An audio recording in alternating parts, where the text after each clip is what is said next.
I decided to do something a little different with my bucket list book adventure.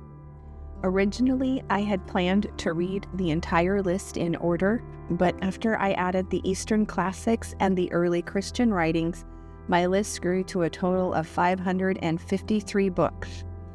To make sure I sample a bit of every genre, since you never know when the hour or the day will strike, I've decided to skip around.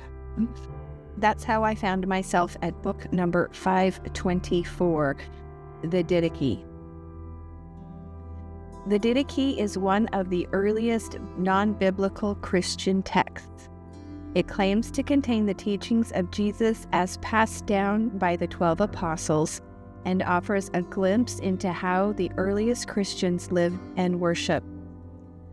Most scholars date it from the 1st century AD, making it a contemporary of the New Testament writings themselves.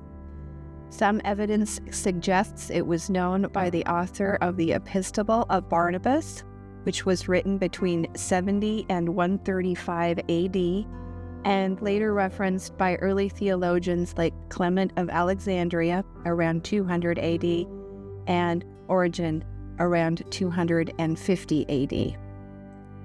For centuries, however, the Didache was believed to be lost.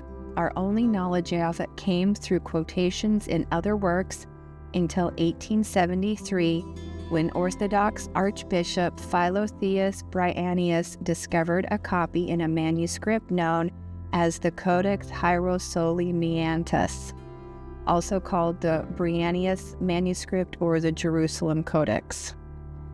This 1056 manuscript contains several important early Christian works, such as the Epistle of Barnabas, the first and second epistles of Clement, and an extended version of the letters of St. Ignatius of Antioch, as well as the only known complete copy of the Didache. The Didache is a slim text of just 16 chapters, likely written in Syria or Egypt. It serves as a manual of instruction for those preparing to enter the Christian community. It outlines moral teachings, the way of life and the way of death, prayer, fasting, baptism, confession, and other essential practices. Although it does not delve deeply into the Eucharist, since it was intended primarily for catechumens or those not yet baptized, it nonetheless became highly regarded.